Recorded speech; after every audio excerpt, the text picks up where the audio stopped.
Hello everyone and welcome to a new video. MC-Mura here today. I will be talking about 5 tips that should help improve your neutral game in Street Fighter V and in most 2D fighting games in general, because most of these concepts will apply to other games as well. The first one is gonna be using auto-spaced whiff punishes or spacing traps in general.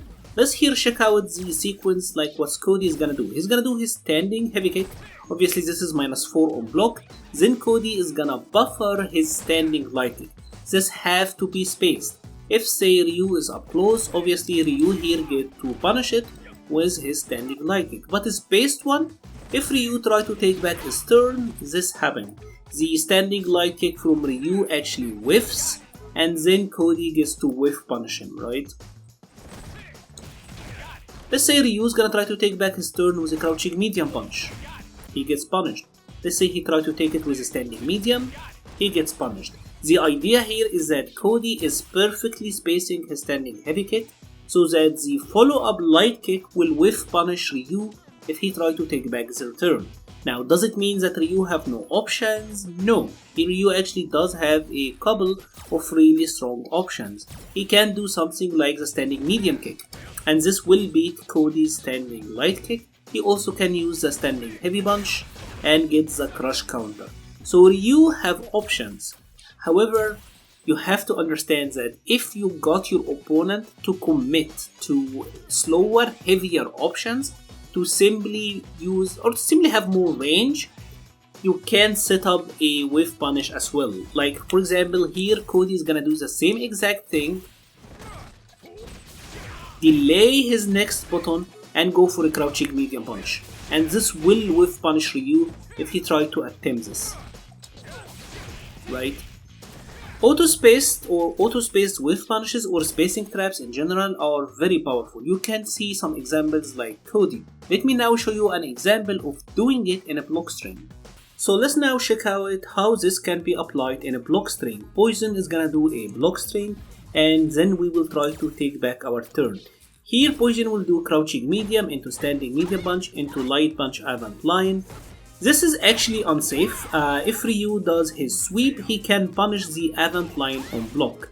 The idea here is that Poison will space it so that the sweep will whiff, right? This is the idea. So what you can do here as Poison again is set up the same sequence. Ryu's try to sweep and then Poison gets the whiff punish. This is a very common technique among high level players. It is something that they do all the time, and I will highly recommend checking out your character. Try to come up with a spacing trap or lock them up because they will add a lot to your neutral game. The second point is a little bit more psychological, but from my experience this have proven to be true. If someone fails to do something or fell barely short of doing so, they will try to do it again. So let me show you what I mean. Let's say for example that you are Gil and you are fighting Birdie, right?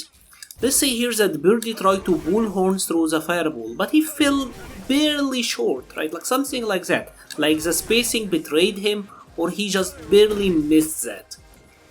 Let me tell you, 99% of the players will try to bullhorn again. So if you're the Gil player and if you notice that Birdie tried to do that but failed, know that he is looking for it. It is something that just in us as human, when we fail at something, we want to prove that we can do it, so we try it again and again until we succeed.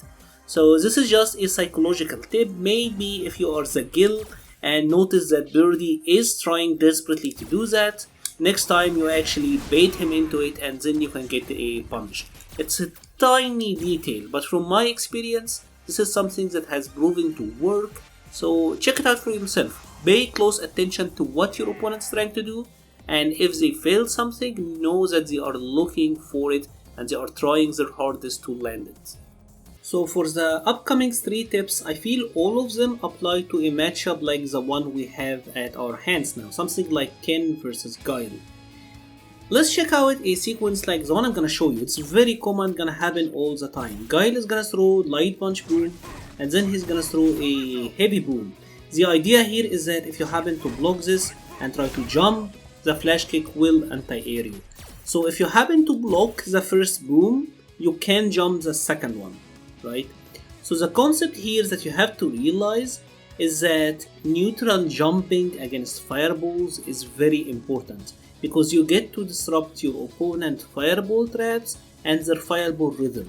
So for example here, if I neutral jump the first like sonic boom, right, Guile can't throw another one. This is the key here. You can maybe even get a whiff punish if you like you were from like a close distance. Maybe here you can get a whiff punish and get close to him.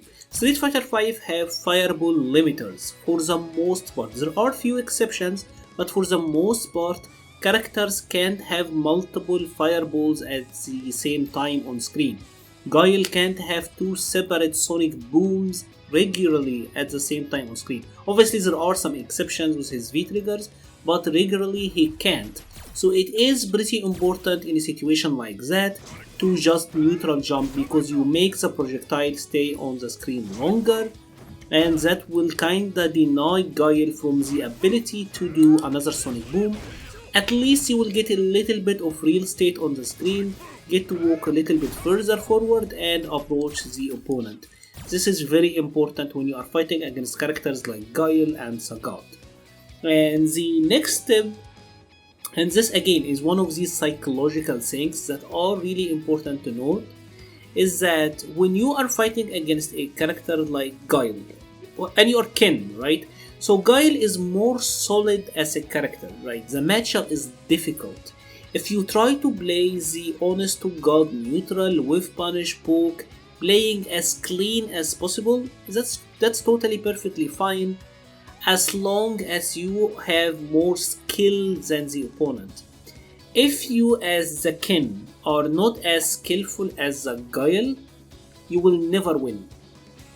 The idea here is that you have to understand that in a bad matchups, you're gonna have to take risks. If we are talking here about this matchup, Ken is gonna be forced to take risks. He's gonna go for like stuff like sweeps and hope that it lands, right? He's gonna have to try to jump. He's gonna have to try to maybe like uppercut through something, right? You're gonna have to try your best to like get in on the opponent, right? Yeah, it's scrubby. Yeah, maybe like YOLO sweep or something. Maybe you will get hit stuff sometimes like that. But that's okay. That's fine, in all honesty. Because you are outclassed in the neutral. This is not an invitation to tell you to just play YOLO 24/7. But understand calculated risks. And understand that when you are playing in a bad matchup, you have to take risks. As Ken, you're gonna have to sweep and hope for the crush counter. You're gonna have to jump. You're gonna have the EX Tatsu, right? Or EX Air Tatsu. These are options. You're gonna have to try them. I see so many players who get stuck in the mindset that they have to play clean footsies 24/7. That doesn't necessarily always wins. When you see a player like Daigo, even with Guile, he flash kicks a lot. Momoshi, almost the god of footsies, also take risks when he needs to. You have to understand that you need to take risks, especially in a bad matchup and especially when the opponent is super solid. And on the other side of the spectrum, if you are the Guile player, as someone who played Poison, right? The downfall of 95% of Poison players is getting into the mindset of the opponent is just a scrub. The opponent is just jumping. He is YOLO sweep. What the fuck is he doing? And they start to get on tilt, and then they start to lose. You have to understand, as the guy who's playing the zoner, or the person who's winning the matchup, or at least is winning on paper, you have to understand that your opponent will take risks, right? Don't get tilted by that. Don't let it get to you or think less of the opponent. Don't get into your own head. Just understand that it is an inevitability and it's something that they're gonna have to take, right? This entire section is like kind of psychological, but it's really important to understand in my opinion, and it is pretty vital.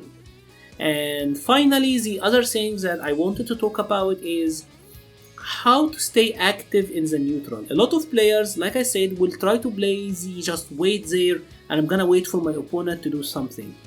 But then you jump, and when you jump, your opponent anti-airs you, and you start to wonder like, how am I not able to stop this crazy person who is dumping and dashing all the time, but the one time I jump they get to anti-air? This is because you're not active in the neutral.